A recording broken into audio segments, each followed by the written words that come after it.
Naval Reserve Captain Tim Keeney. That is a mouthful. Wow, I would love to have like 6 things before my name. Let's do that again. Retired United States Naval Reserve Captain Tim Keeney has led a life of service to his country and to his community. His 35-year career in the United States Navy included service with SEAL Team 5 for 3 years of active duty, 10 months of which was as a SEAL platoon commander in Vietnam. His last job was as commander of all SEAL Reserve Forces in the United States. Here at home, Tim Keeney's family roots in Summers go all the way back to 1879, when Rockwell Keeney purchased the Summersville Mill. Historically, the Keeney family has played an instrumental role in the lives of the citizens of Summers, taking seriously their positions as employers, leaders, and benefactors of the town. Mr. Keeney continues that tradition of involvement in and commitment to his community as well as to his country. Locally, he has served on the Summers Board of Finance and the board for Summers Education Foundation, co-chaired the Summers Charter Revision Commission, and has been a longtime member of the Summers Rotary. Currently, Mr. Keeney is running for Judge of Probate, serving Summers, Union, Stafford, and Enfield. He and his wife Mary live here in Summers and have 5 children, and we are privileged to call him neighbor. Please welcome Mr. Tim Keeney.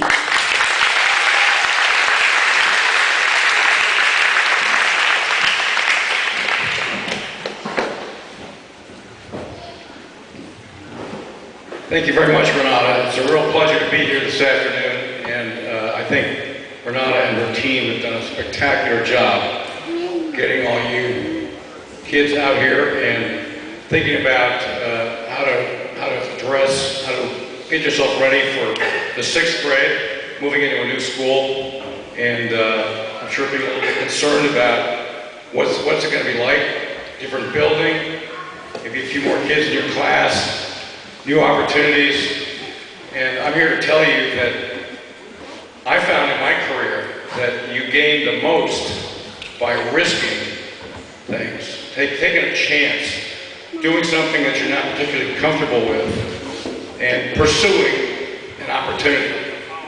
And basically that's what I've done in my career, and I've had some failures, and I think you learn from failures, but also many successes. So I think that's the key. The theme to my talk today is to do not remain comfortable in what you're doing. Reach out and try something that you don't think you might be able to do. As Carol Walters says, think big, dream big. Do something that might seem impossible or might seem very difficult, but try it anyways, because even if you don't succeed, I guarantee you will learn from the experience. Now, I grew up in this town, great town. Not only did I grow up in it, but I lived in many other towns throughout my career. I also decided to return to Summers, because Summers is one heck of a great town to live in. And by the way, the school system has gotten a whole lot better since I was going to school here. Now, I grew up in this town. Jack Kurtanis is up in the stands. Jack and raise your hand, Mr. Kurtanis. You all know him. Again, I was growing up in this town, I was just like anybody else. I was a kid that probably didn't like to go to school all that much. I liked more what I did after school, whether it was play football or go fishing or get together with my friends like Jack and Richard Backstrom, John Penny, Leroy Collins. These are all the kids. Of course, I just played with guys after school, not girls, of course. But we were just very natural kids, and as I said, I went away to school after the 6th grade, and then by the time I got to college, I still really didn't know what I wanted to do. In fact, I remember once when I was probably in the 6th or 7th grade, my mother took us. I was one of 7 children growing up. Took us to lunch, and while we're at the lunch table, there was probably 4 or 5 of us at the table. She told us at the beginning of the lunch that by the time we finished lunch, we had to tell her what we wanted to be when we grew up. I said, wow, hope we got some time over this lunch. So of course, none of us knew, but she was trying to force us to think about what we might want to do, what we might want to be. And of course, you might want to know, what did I want to be? Well, at the time I wanted to be a banker. And I think the only reason I wanted to be a banker was because I spent a lot of time in banks. I was a big coin collector growing up, looking through all the loose change. So I thought that would be a pretty cool thing to do. Of course, I went to the Wharton School of Business and studied finance and banking and commercial transactions, various other things, but didn't become a banker. So that's another good thing to know, is that you probably do not know today what you're going to do when you grow up. And by the way, a lot of people never grow up. They're always thinking they're going to be doing something different. Even today, I'm looking at doing things different because there are lots of challenges out there that can be a little scary, but also very rewarding. So one of the things I found also in my career, one of the things I found very comforting were friends, people that I was with that were going through the same kind of thing I was. And I felt most comfortable in talking to my friends about what it was that I was concerned about, or what the things were, the opportunities that might be out there, what excited me, what they were interested in. And that's what I found was particularly helpful, regardless of what I was doing. So while I was in college, I decided to join what they call the Reserve Officers Training Corps, which are people that decide after 2 or 4 years of study, become commissioned in the service. In this case, I took the Naval ROTC, so I could become a naval officer. Now, why did I do that? Well, one of the reasons was because I really didn't know what I wanted to do when I graduated from college. I knew I didn't want to go right to graduate school, and going into the Navy, I knew would expose me to a lot of new opportunities, new challenges, new areas, travel, spend some time on a ship, get to meet new people from all different parts of the United States. So that to me was interesting, and at the same time a little scary, because again, you got to get out there and do something different. So I signed up for that program, and then while I was in ROTC, Reserve Officers Training Corps, your last year in the program, you have to decide what you want to put in for. What is it? You get 3 choices that you want to do as an officer. And you usually get one of your choices. So I decided to put down SEAL training as my first choice, because I had a friend who was actually my father's godson, who was already in the program and heard about it. I talked to him about it. He told me what it was like. He said, hey, it's a lot of hard work, but it's also lots of fun.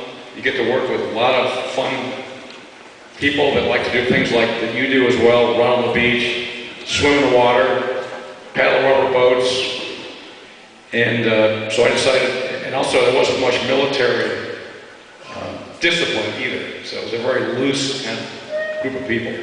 So I decided that sounded like a lot of fun, so I decided to do that. Needless to say, training, and I want to talk a little bit about what they call basic underwater demolition SEAL training, because maybe some of you have seen it on television, but it is definitely difficult. In fact, I can tell you when you got to go out to Coronado, San Diego, California for the training in the last 6 months. And I got out there, and at the end of the first week, I was literally ready to quit.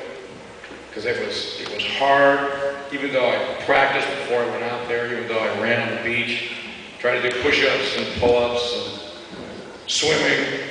I got out there and realized that because they were pushing you well beyond what you thought you could do, you mentally think, gee, I can't do this. I hurt more than I've ever hurt before, and you want to think, well, maybe I should just give up. Luckily, one of the other officers with me knew a lot about training. His father had been an instructor in training, and he basically took me aside and said, hey, it's not all that bad, Tim. It gets a lot better, and by the way, just think about it. All the people around you are going through the same training that you are.